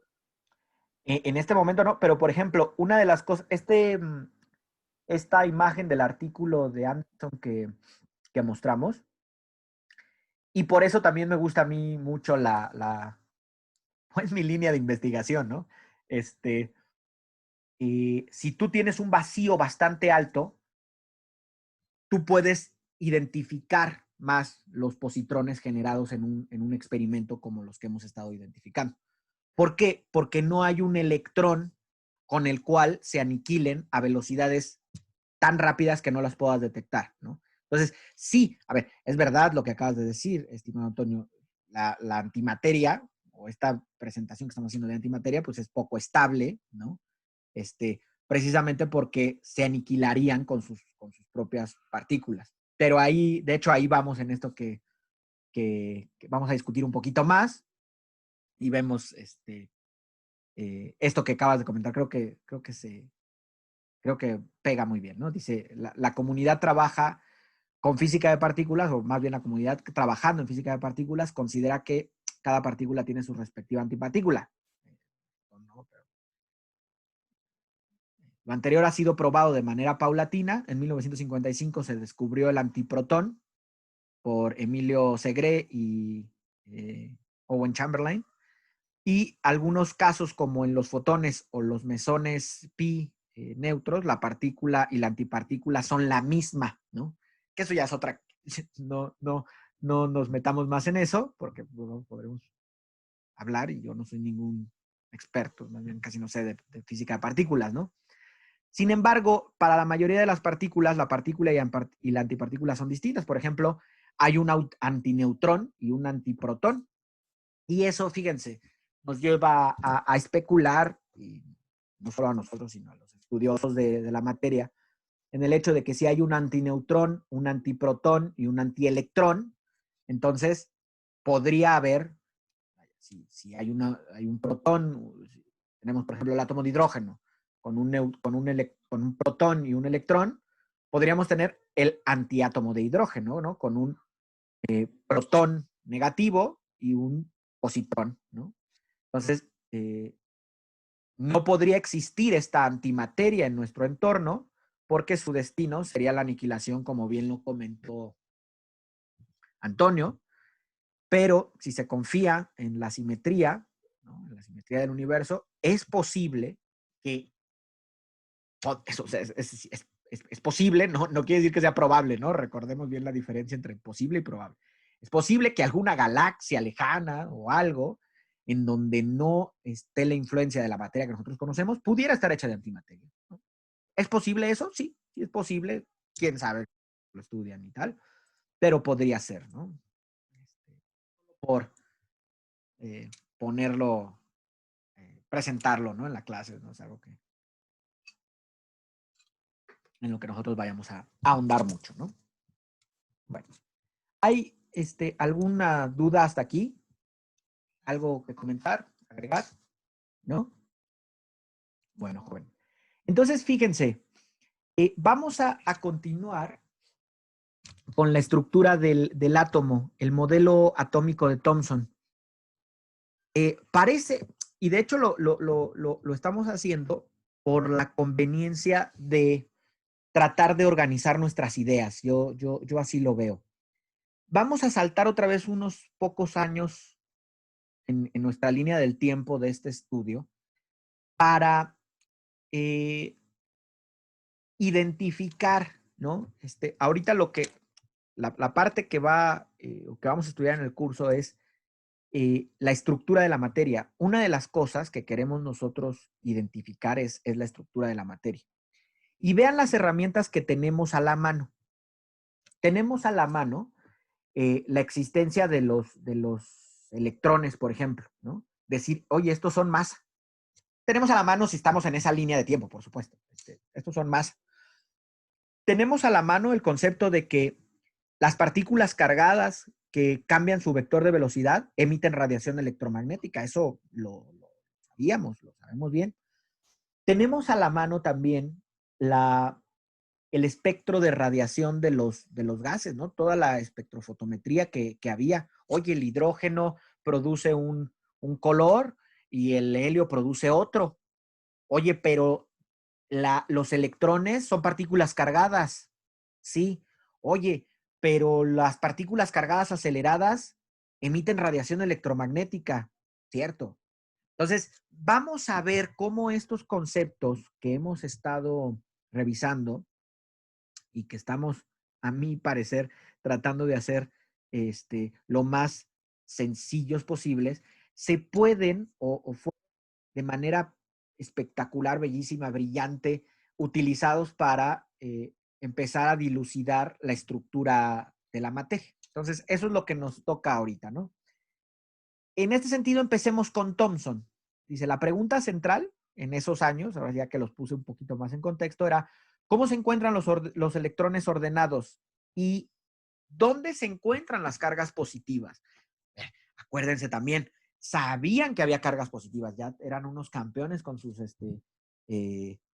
campos eléctricos y magnéticos perpendiculares para hacer selectores de velocidad. Entonces, sabían que había partículas que se curvaban a un lado, que se curvaban a otro. La física avanzaba, ¿no? Entonces decían, había partículas positivas, había partículas negativas. Entonces, veían que podían ionizar la materia, ¿no? Podían ionizar, es decir, podían convertir algo que era aparentemente neutro en positivo, por ejemplo. Eso también se sabía, lo podemos intuir fácilmente de todas las discusiones que hemos tenido. Y entonces decían, ¿cómo es que se encuentran unidos? ¿Cuál es la forma que tiene esta estructura, ¿no? ¿Dónde se encuentran las cargas positivas que hacen que el átomo sea eléctricamente neutro? Entonces, los protones no eran descubiertos en ese momento todavía. En ¿a dónde nos fuimos? Sabes que ahorita tengo mucha prisa, pero muchas gracias. Okay. Échame otros de una vez, ¿no, carnalito? Gerardo, ¿podrías apagar tu micrófono? Hey, ¿qué tal, chidos y chidas? Espero que estén muy bien. El día de hoy les quiero recomendar. Gracias. Ok, entonces, no vean la tele mientras toman clase, hombre. Bueno, vete a saber qué estaban haciendo. Total que, miren lo ingenioso del modelo de Thomson. Y me gusta que se quede aquí grabado esto porque yo percibo, y ya voy a tratar de que eso no me tome más de 2 minutos. Cuando se presenta el modelo de Thomson, se presenta en cursos introductorios, pues no sé de qué materias, de química o de física o de, no sé, pero a veces se llega a ver desde la secundaria, literalmente, ¿no? Y entonces, Thomson proponía un modelo de pudín con una carga positiva, como si, pudín no, pensemos nosotros, a mí me gusta más el arroz con leche. Piensen ustedes en el arroz con leche, con las pasitas, que las pasitas sean los electrones, y el arroz, digamos, sea la carga positiva completa, digamos, uniformemente distribuida. Y entonces Thomson pensaba, oye, ¿sabes qué? Cada platón de arroz con leche es un átomo que está al lado de otro platón, de otro platón, de otro platón, y están los electrones ahí. Y entonces, cuando se presenta en un curso, digamos, muy, muy básico de secundaria o algo así, a veces puede sonar como que Thomson era un cuate súper, pues, ingenuo, no lo sé, no, pero lejos de eso, era inteligentísimo lo que él propuso. O sea, ahorita, y yo creo que ahorita ya tenemos la capacidad de ver por qué lo era, ¿no? Este modelo de Pudin era inteligentísimo en el sentido de que se mantenía lo neutro del átomo, si lo planeaba de esa manera, primero, y además utilizaba los conceptos de espectrofotometría, ¿no? Espectroscopías, porque desde el punto de vista de Thomson, cuando el átomo era calentado, lo que pasaba es que aparte se tenía buen músculo, todo lo de Boltzmann, toda la parte de termodinámica, de termoestadística, ¿no? Entonces ellos decían, ¿sabes qué? Estoy transfiriendo energía al átomo, ya sea por un campo eléctrico o porque lo caliento, y al transferir eso hace que los electrones vibren desde sus posiciones de equilibrio, y como son cargas, estoy acelerando estas partículas cargadas, y eso me produce la radiación electromagnética. Entonces, el modelo de Thomson no era nada descabellado, ¿no? Pensando en el sentido de que tengo partículas cargadas, estas partículas cargadas las estoy acelerando, ya sea por radiación por transferencia de calor o por un campo eléctrico, lo que sea, la estoy acelerando y esto emite la radiación. Entonces, lo que él esperaba era que las frecuencias de emisión de esa radiación caerían en el rango de la luz visible si la esfera de carga positiva tuviera un diámetro, la esfera, el bowl de arroz con leche tuviera un diámetro del orden de 10 a la 10, a la menos 10, perdón, metros, que se sabía también estaba relacionado con el tamaño que podía tener un átomo. Entonces, aquí no los vamos a presentar, no porque no valga la pena, vale la pena y yo los invito a que lo revisen. Está bien robusto, muchas del trabajo de Thomson con teoría electromagnética, tratando de hacer que su modelo atómico pudiera explicar la radiación que venía del átomo de hidrógeno, por ejemplo. Esta radiación, estas series de Balmer, de Paschen y estas series que se conocían, Thomson estuvo trabajando, ¿no? Para decir, a ver, vamos a ver si me sale 390 y tantos o 401, no me acuerdo cuál es. A ver si me sale. Y estaba dándole con robustez electromagnética, pero después de muchos años fue incapaz de calcular ese espectro proveniente utilizando ese modelo. Y en ese sentido, Rutherford, era alumno de Thomson y que para ese entonces ya era famoso por sus trabajos en relatividad, era famoso y un gran científico, se dedicó a hacer el siguiente experimento, que tampoco vamos, déjenme hacer una pausa, vamos bien en tiempo. Esto que vamos a ver ahorita de modelo atómico de Rutherford para introducción a la física cuántica, si tenemos tiempo, que yo creo que es poco probable que tengamos, sería adecuado regresar después de que termine el semestre para hacer un análisis bien de toda la dispersión de Rutherford. Porque la dispersión de Rutherford al día de hoy se utiliza, es una técnica nuclear que se utiliza para ver la composición de materiales, ¿no? Entonces, la composición de diferentes elementos. En el Instituto de Física ahí verán que hay el llamado RBS, Rutherford Backscattering, ¿no? En donde se mandan partículas y uno con las interacciones nucleares, por eso se llaman técnicas nucleares, en las interacciones nucleares entre las partículas que tú envías a un material y el material que está siendo estudiado, puedes identificar, ¿no?, qué material tienes. Pues son interacciones nucleares. Es muy interesante y las ecuaciones que se pueden deducir de este análisis de Rutherford Backscattering en la clase, que sí se pretende, se pueden utilizar para, o bueno, ciertas modificaciones que ya son muy ligeras se pueden utilizar para esta técnica que es muy útil. En este caso, lo que vamos a hacer ahorita es nada más hacer un análisis del caso más extremo que puede haber en la dispersión de Rutherford para identificar si el modelo atómico de Thomson era correcto o no, ¿no? Porque, bueno, dado que era su alumno, pues él quería, vamos a ver si es verdad o no. Bueno, entonces vamos a eso. Rutherford y su asistente, que alguien que sepa alemán, ya siempre les he preguntado, y siempre hay alguien que sabe alemán en el curso y me da mucho gusto. Si alguien más o menos sabe alemán, yo siempre digo Hans Geiger, pero alguien corríjame aquí si alguien, ¿cómo se Según yo es Hans Geiger. Hans Geiger, ya sí, tienes toda la razón, estimado Estefan. Hans Geiger, y lo voy a decir así a partir de ahora. Espero no olvidarlo. Hans Geiger. Él, Rutherford, seguramente Rutherford tampoco se dice como lo digo, pero bueno. Rutherford y su asistente Hans Geiger inventaron una técnica para investigar la estructura de la materia, ¿no? Mediante la dispersión de partículas alfa. De una vez les adelanto que las partículas alfa son átomos de helio ionizado, ¿no? En el átomo, el helio ionizado tiene 2 protones y 2 neutrones, ¿no? En el núcleo. Entonces, tiene un núcleo bastante grande. En 1909, Geiger mostró que sorprendentemente muchas partículas alfa eran dispersadas por películas delgadas de oro a ángulos de retrodispersión mayores a 90 grados. Aquí es muy importante, a ver, no sé si viene más adelante lo de el tamaño de las películas de oro. No. Tal vez venga, pero aquí es muy importante mencionar que el espesor de esta película que están poniendo aquí, que hizo Geiger y Rutherford, era muy delgado. El diámetro de un cabello humano normal, no de alguien tan calvo como yo, pero de un cabello humano normal, es de aproximadamente 80 micras de diámetro. La película esta delgada creo que tenía, sí viene por aquí, pero no me acuerdo exactamente cuántas micras eran.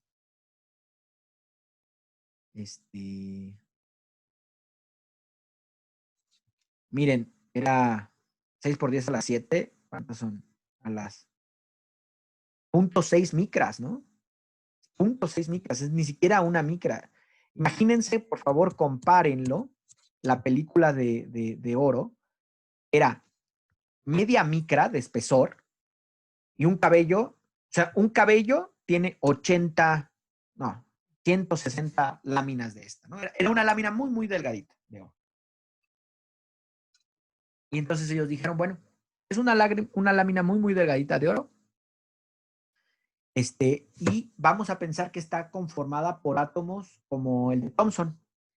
Y vamos a mandarle estas partículas alfa, que ellos sabían que eran bastante pesadas, porque aunque no sabían cuál era la estructura, tenían, como ya hemos comentado, sus espectrómetros de masa. Entonces ya sabían cuál era su relación carga-masa, sabían que eran pesadas y que tenían, digamos, poca penetración, ¿no? Es decir, que eran partículas grandes, ¿no? Pesadas. Entonces, ¿sabes qué? Vamos a mandarla a una película de oro súper, súper, súper delgadita de este estilo y vamos a medir cuando pasen del otro lado, porque la película es hasta casi transparente, ¿no? Evidentemente no, pero del otro lado, vamos a ver cómo se dispersan, porque vamos a analizar, digamos, ¿se acuerdan cuando analizamos la dispersión de Compton? Lo que hicimos fue un análisis de una colisión elástica entre un fotón o modelarlo mediante una colisión elástica de un fotón y un electrón libre. Pues lo mismo querían hacer ellos. Dijeron, ¿sabes qué? Estas partículas, si yo tengo átomos de este estilo, uno aquí al lado del otro, va a colisionar una de estas partículas con los electrones que están aquí. Vamos a hacer un análisis de ese estilo, una colisión, una dispersión, haciendo un análisis de una colisión elástica. Entonces, total que ellos esperaban ver cómo esas colisiones elásticas modificaban este ángulo aquí después de haber pasado por las partículas. Pero resulta que mandaban las partículas y pegaban aquí y se regresaban. O sea, ni siquiera lograban atravesar. Siempre pongo este ejemplo porque me parece muy útil, y lo voy a volver a poner. Es como imaginar ustedes que tienen un par de cortinas de estas pequeñas chaquiritas, ¿no? Que se usan para los collares o para las pulseras o tal, y las van poniendo en hilos y ponen una y otra y hacen unas cortinas grandes de esas chaquiritas. Las cuelgan y de repente dicen, ¿sabes qué? Esta pelota de billar la voy a aventar contra las chaquiritas, ¿no? Lo que uno espera es que, aunque sean 7 o 8 cortinas, la pelota de billar cruce de alguna manera, ¿no? O sea, nunca te esperarías que no cruce. Entonces tú la avientas y de repente en lugar de cruzar hacia el otro lado, se te rebrota en una dirección que no esperarías. Dices, oye, ¿sabes que estas chaquiritas pues no parecen, o esta película parece no estar conformada por estas chaquiritas, que sería la forma en la que tendría que estar conformada si el modelo atómico de Thomson fuera el correcto, este modelo de pudín, ¿no? Entonces, vamos a considerar un caso extremo. Vamos a ver por qué esto no podría, esta dispersión, esto que reboten hacia acá es, digamos, anómalo para el modelo atómico de Thomson, ¿no? La colisión debe seguir las reglas de conservación de momento y energía, como lo hemos visto, y lo que buscamos es el ángulo máximo de dispersión, lo que corresponde al cambio de momento máximo, ¿no? Para la partícula. Fíjense, asumamos que la partícula alfa, era este helio ionizado incidente, tiene una masa descrita por m mayúscula alfa y que tiene una velocidad o una rapidez, bueno, no aquí está traducido velocidad, de alfa. La transferencia máxima de momento ocurre cuando la partícula alfa le pega de lleno al electrón, es decir, está aquí el electrón muy inmóvil, viene la partícula alfa que manda Geiger, y espero de estarlo diciendo bien, y si no, por favor. Sí, gracias, Estefan. Le pega aquí al electrón. Para términos que podamos imaginar, es como si un carro arrolla a una mosca, ¿no? Entonces, le pega el carro a la mosca y entonces la velocidad del carro cuando le pega a una mosca se ve casi inafectada, ¿no? B alfa es casi igual a B, no cambia. Vaya, en realidad sí que cambia, pero cambia muy poco, ¿no? En cambio, la velocidad de la mosca, de hecho, esto lo pueden revisar en sus libros de cinemática, de dinámica, de física clásica, ¿no? Es muy sencillo, verán que la velocidad de la mosca, por su parte, después de una colisión de este estilo, es casi 2 veces la velocidad del carro o de la partícula alfa en este caso, ¿no? Entonces, ahora, con esta aproximación y sabiendo que en este caso en exclusiva es cuando se tiene la transferencia de momento máxima, en este caso, podemos hacer ahora sí una conservación de momento no relativista. Pensemos en una conservación de momento clásica, ¿no?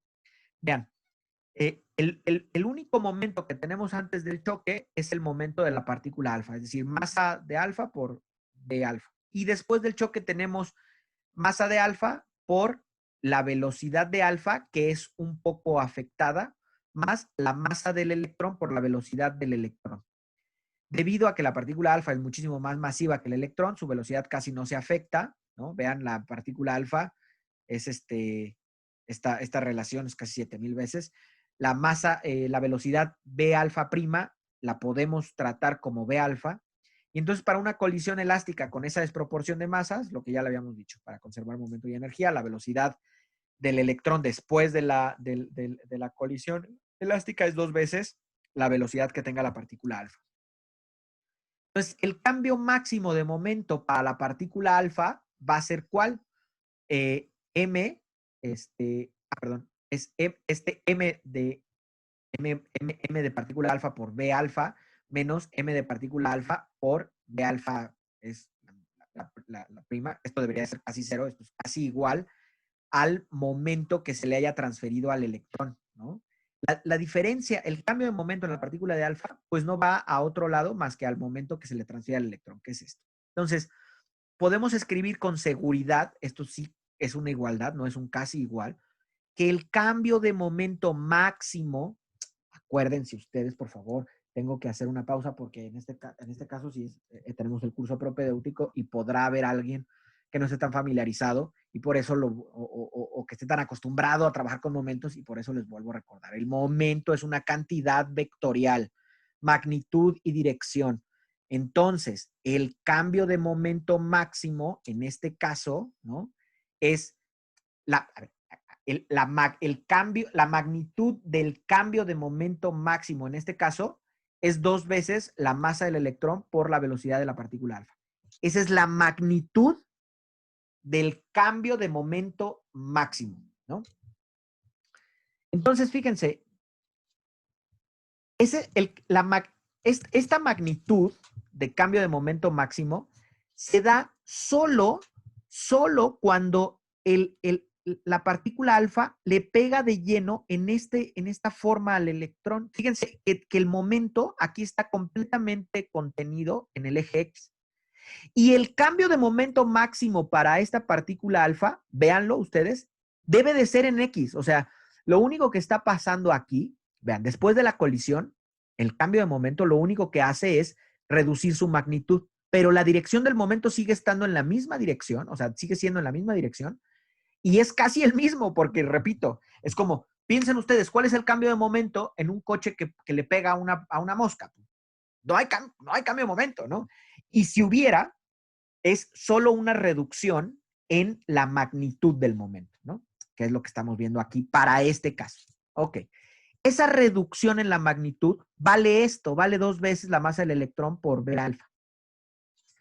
Ok, a pesar de que ya discutimos que el cambio de momento está en la dirección del movimiento de la partícula alfa, que va a ir solamente ahí, vamos a hacer un ejercicio mental para calcular el límite mayor de la desviación del ángulo. Vamos a imaginar que este cambio de momento, que de alguna manera que nosotros no conocemos, eso fue lo que hizo Rutherford, de alguna forma vamos a imaginarnos que está completamente perpendicular al momento que yo tenía.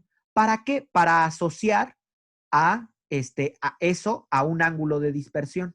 Vamos a imaginarlo. No lo está, pero vamos a imaginarlo. Vamos a decir, ¿sabes qué? La desviación angular pues va a quedar aquí. Fíjense, este es el momento inicial, este es el cambio de momento que tiene ese valor de magnitud, y entonces aquí está el momento final, y entonces sí puedo ver cuál va a ser la dispersión que tenga las partículas alfas debido a la interacción con la película de oro, ¿no? Entonces, yo puedo determinar ese teta, ese ángulo, en este diagrama de vectorcitos muy accesible que ponemos aquí, si pongo el cambio de momento en alfa, sobre el momento en alfa, ¿no? Entonces, el cambio de momento era 2 veces la masa del electrón por la velocidad sobre la masa de la partícula alfa sobre la velocidad, ¿no? Se van las velocidades y me queda 2 veces la masa del electrón sobre la partícula alfa. Y entonces vemos que al meter valores a esto, me sale 2.7 por 10 a la menos 4 radianes, o sea, un ángulo ridículo, 0.016 grados. Entonces, con este ejercicio mental, nos podemos dar cuenta de que es imposible que una partícula alfa sea deflectada por el encuentro con un electrón en solitario. Es decir, si tú tienes esta cortina de chaquiritas, las chaquiritas son casi los electrones, y lanzas esta bola de billar, que es la partícula alfa, no puede ser deflectada más de estos 0.016 grados, ¿no? Pero alguien puede decir, ¿sabes qué? Es que no está solo en la interacción, no está siendo dispersada solo por un electrón, sino por muchos. Y entonces podemos estimar el número de átomos que se encuentran en la película delgada de Geiger, ¿no? Ya se me va olvidando. En el experimento descrito, que era 6 por 10 a la menos 7 metros de espesor, como les comentaba, menos de una micra de espesor. Fíjense ustedes, si hay 5.9 por 10 a la 8 átomos por metro cúbico de oro, entonces cada átomo, nosotros podemos de esta expresión podemos obtener una relación volumétrica para el espacio que ocupa cada átomo. Cada átomo ocupa 5.9 por 10 a la 28 a la menos 1 metros cúbicos de espacio, ¿no? asumiendo que los átomos son equidistantes y que la distancia entre centros es de 5, es este valor, ¿no? El valor que hemos determinado, pues nos queda aquí 2.6 por 10, esto, por lo de un volumen, ¿no? Son esferitas, una tras de otra, y me queda este valor que van ocupando así cada que se van haciendo hacia atrás, ¿no? Entonces, en una película delgada que tenga un espesor de 6 por 10 a la menos 7 metros, metiendo este valor, a mí me sale que hay 2.300 átomos puestos uno detrás de otro, ¿no? Uno detrás de otro. Entonces, en realidad, lo que uno puede pensar es, oye, tienes 2.300 cortinas de chaquiritas. Bueno, en ese caso tal vez sí se pueda, ahí sí ya vale la pena, pero no es el caso para lo de aquí, ¿no? 2.300 átomos que están uno detrás del otro. Y el ángulo promedio de dispersión múltiple se puede definir como esto, raíz del número de elementos que van a hacer la dispersión por el ángulo de la dispersión de uno solo, ¿no? Producida por la dispersión de uno solo. Entonces, fíjense, nosotros ya sacamos la dispersión, el ángulo de dispersión de uno solo, imaginando que el cambio de momento es completamente perpendicular, ¿no? Haciendo ya esa, ejercicio mental, y lo multiplicamos por raíz de 2.300 para tener la dispersión múltiple. Aún así, nos da un ángulo máximo de 0.8 grados. E incluso si la partícula alfa interactuara con cada uno de los 79 electrones en el átomo de oro, lo máximo que lograríamos es 6.8 grados. Es decir, lo que dice esta conclusión, o esos ejercicios mentales que hemos estado llevando a cabo ahorita, nos indican lo siguiente. Si tú tienes una película delgada aquí, de oro, que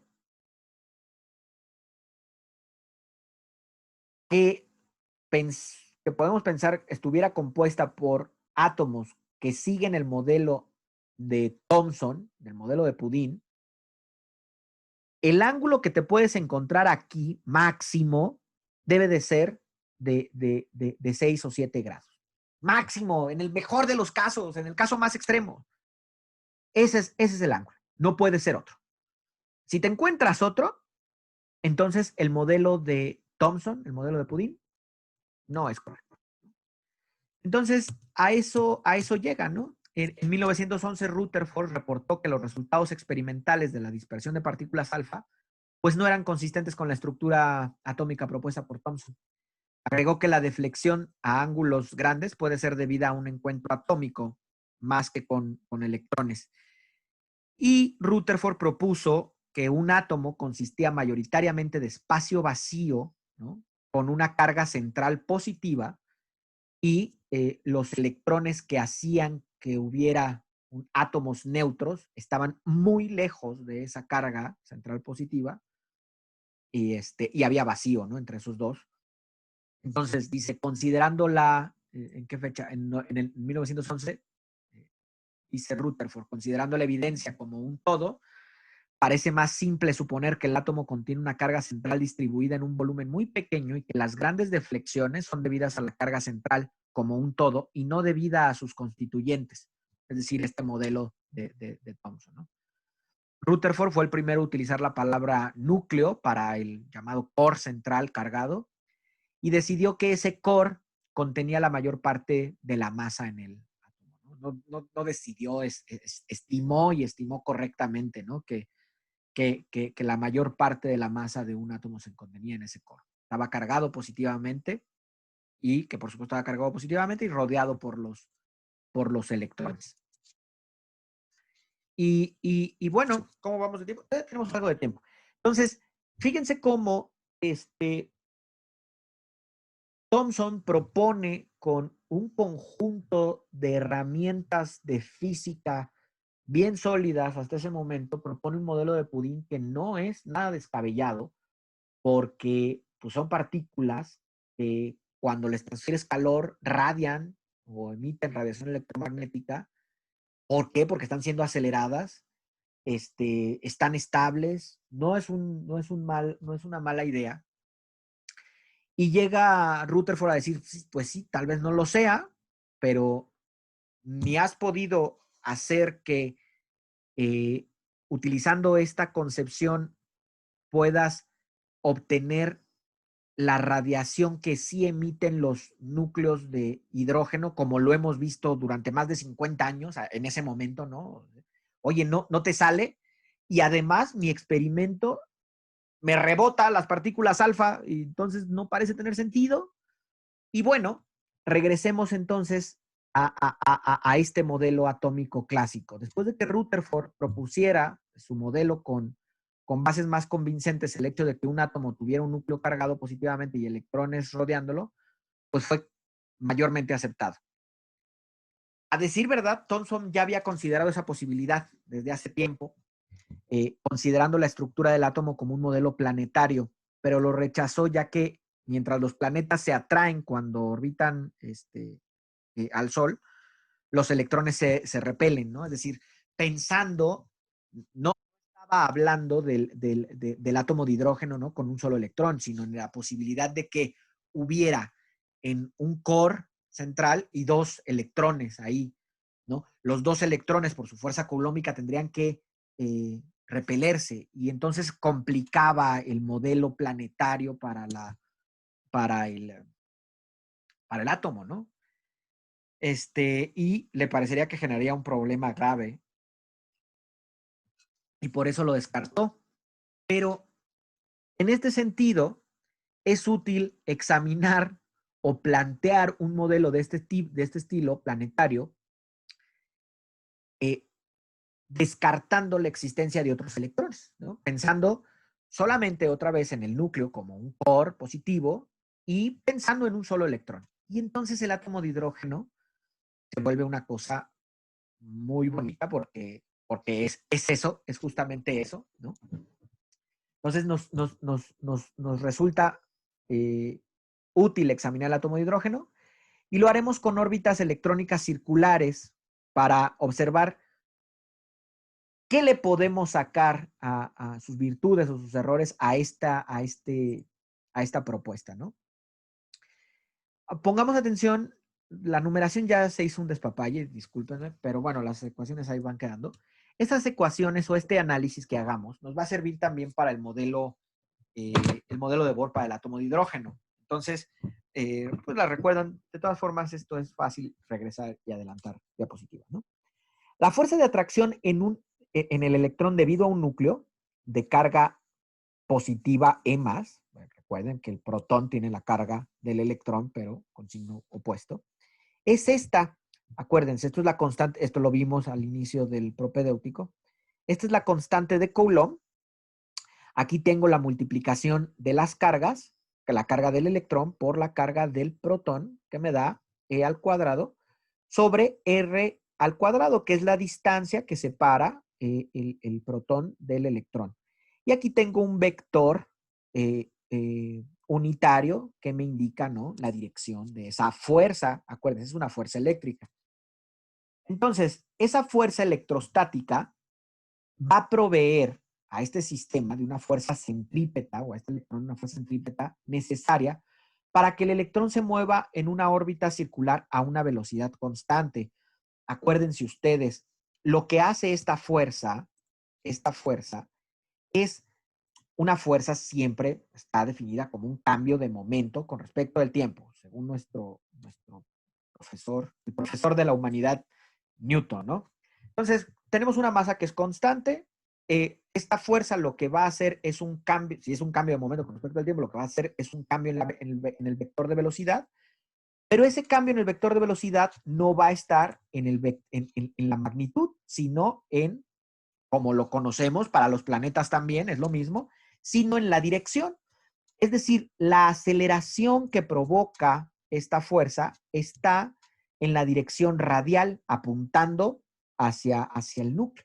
Entonces, la aceleración, una aceleración radial, como ya lo vimos, no sé si, creo que sí lo vimos, se expresa como la velocidad tangencial al cuadrado sobre el radio, ¿no? Entonces, su aceleración radial es la velocidad tangencial al cuadrado sobre el radio. Y la velocidad, bueno, ya lo pusimos aquí. Entonces, la podemos sustituir. Vean ustedes, todo esto que está aquí lo tenemos que igualar a la masa del electrón por su aceleración, a la masa del electrón por la aceleración que sabemos que provoca esa fuerza, ¿vale? Entonces, esto ya lo habíamos hecho en nuestro repaso de fenómenos electromagnéticos, muy sencillo, ¿no? De esta expresión que tenemos aquí, nosotros pues rápidamente podemos despejar la velocidad. Y al despejar la velocidad, nos damos cuenta que tiene estas características, ¿no? La velocidad es la carga del electrón entre la raíz de 4 pi epsilon 0 por la masa del electrón por R. Ahora, si utilizamos esta expresión para la velocidad tangencial, fíjense ustedes, lo que estamos haciendo es sacar el valor de la velocidad tangencial del electrón en esta órbita circular. Si utilizamos esta expresión, podemos, y hacemos que no, omitimos un tratamiento relativista para este modelo que estamos imaginando. Perdón. No. Escuchen. No lo omitimos todavía. Podemos meter valores, claro, a la masa. Sabemos, todas estas son constantes. Esta es la permitividad eléctrica, pi constante. La masa la conocemos, la habían determinado Millikan. R, se puede especular el valor de R. Podemos meter estos valores. La masa no la había determinado Millikan. La carga, y bueno, con la relación carga-masa pues se podía obtener, ¿no? Más o menos un estimado. Entonces pensaba, desde el modelo de Pudin, que el tamaño del átomo hidrogenoide debía de estar alrededor de 10 a la menos 10 metros, por lo que el radio, un buen radio, una buena estimación para el radio era 0.5 por 10 a la menos 10 metros. Le podemos meter esos valores aquí y sacar una velocidad para el electrón. La velocidad del electrón es bastante alta, ¿no? En este modelo que teníamos aquí con estos valores, es 2.2 por 10 a la 6 metros sobre segundo.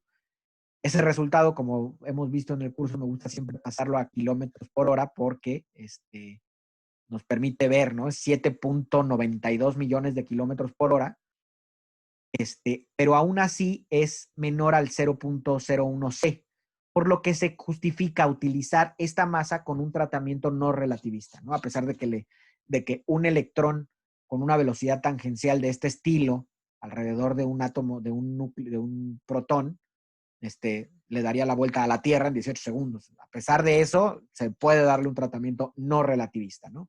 Para que vayan incluso viendo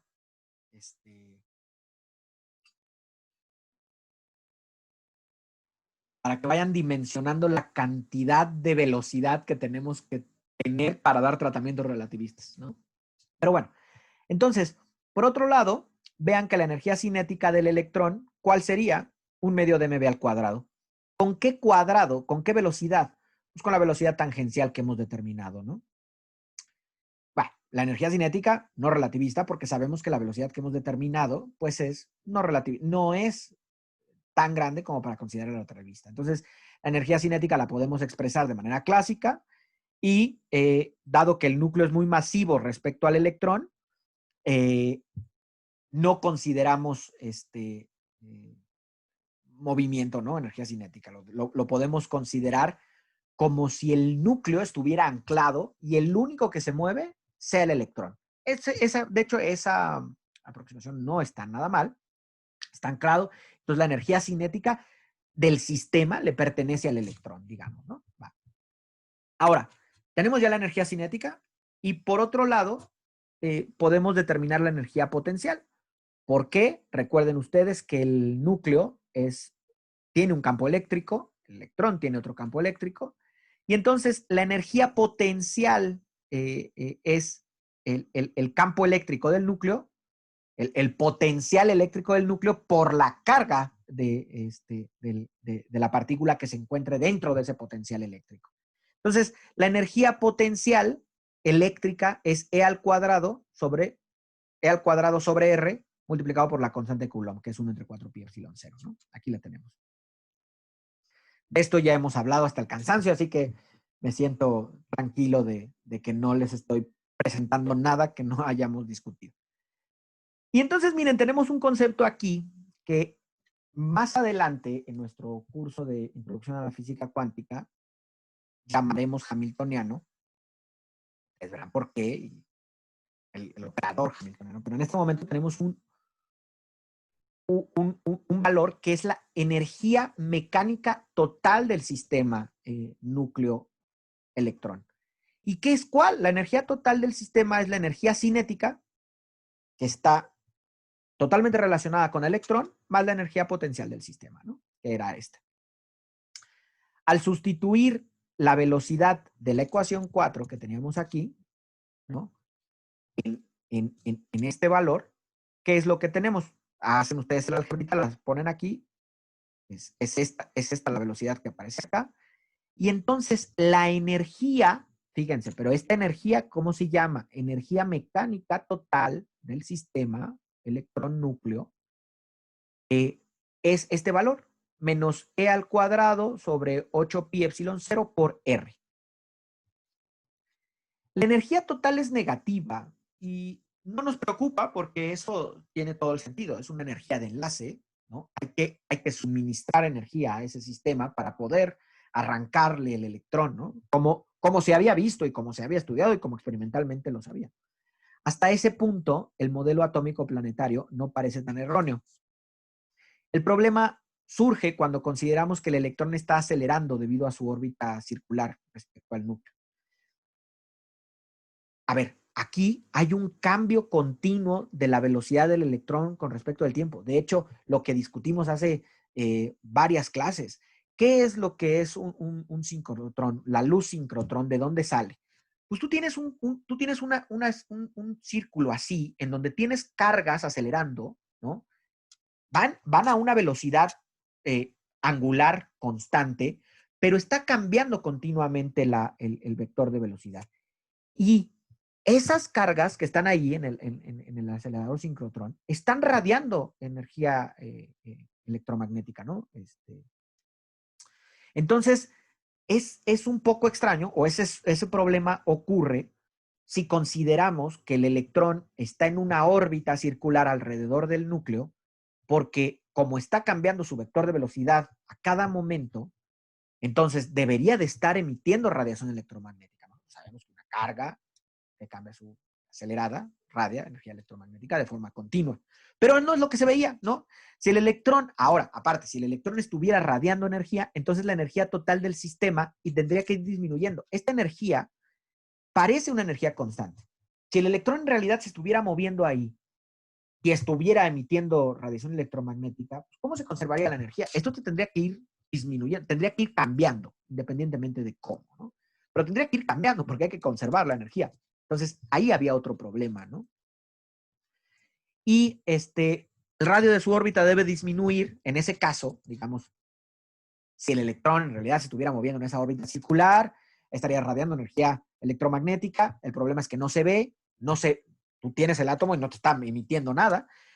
Otra de las cosas es que al radiar esa energía electromagnética, la energía total mecánica tendría que ir disminuyendo y al ir disminuyendo esa energía o ir cambiando esa energía, el electrón tendría que colapsar y tocar con el núcleo y no habría átomos estables, ¿no? Entonces, esos eran los problemas que se tenían si se consideraba un modelo planetario para el átomo de hidrógeno, ¿no? Y miren, ahí llegamos muy convenientemente al modelo de Bohr para el átomo de hidrógeno, con el cual comenzamos la próxima clase. Pero aquí quiero preguntar, ¿hay alguna duda, observación o algo? ¿No, chicos? ¿Todos bien? Todo bien. ¿Todo bien? ¿Cómo sería posible que se diera esa colisión? O sea, en esa hipótesis, si están las cargas. Pero No. uno es positivo y otro negativo, ¿no? Uh-huh. Ajá, sí, cierto, es positivo y negativo. Pues entonces, sí deberían de darse, ¿no? Bueno, no sé, no estoy segura ya. ¿Pero por qué? ¿Por qué? Dime, Yurichi, ¿por qué debería de darse? No sé, voy a pensar un poco más y luego lo preguntaré. Ok. Bueno, de hecho existe lo que es la captura electrónica, ¿no? Es una reacción nuclear. Ujú, también, sí, sí, sí. Que es más o menos lo que pregunta Yuritsi. Bueno, mire, no estoy completamente seguro, ¿no? Si lo podemos imaginar desde esa manera. Y yo lo que les recomiendo pensar es, piensen de esta forma, con respecto a lo que preguntó Yuritsi. La ley de la gravitación universal dice que dos cuerpos con masa se atraen, ¿no? Es lo que, por ejemplo, esta taza y este vaso tienen masa. Existe una fuerza de atracción entre esos dos debido a la masa. Es decir, entre la Luna y la Tierra hay una fuerza de gravitación. ¿Están de acuerdo, no? Y uno dice, ¿por qué no la atrae? Porque esa fuerza de gravitación se ve reflejada como el movimiento orbital de la Luna a la Tierra. Es decir, vaya, si la Luna estuviera en reposo, si en un momento estuviera en reposo, hubiera estado en reposo y está cerca de la Tierra, pues sí la atrae.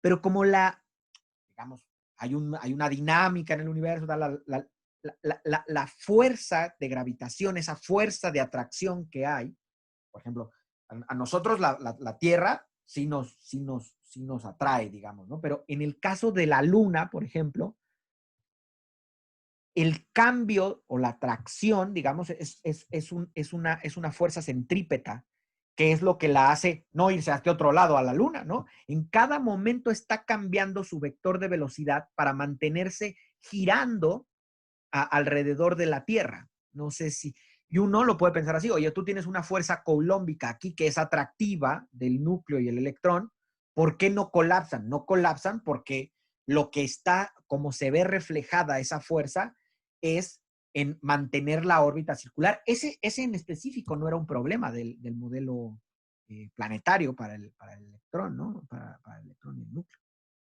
Yo así trataría de hacer esa analogía para que mi cabeza pudiera... Claro que si detuvieras de alguna forma, tú le cambias el vector de velocidad al electrón, lo detienes, en ese modelo, pues sí, tal vez ya la fuerza se ve como una atracción, ¿no? Que es una atracción, siempre es una atracción, ¿no? La fuerza coulombica entre el electrón y... Bueno, espero haber podido no ser tan confuso, espero. ¿Hay alguna otra cosa que queramos platicar o discutir? ¿No, chicos? Bueno, entonces voy a dejar de compartir pantalla y terminamos la clase el día de hoy.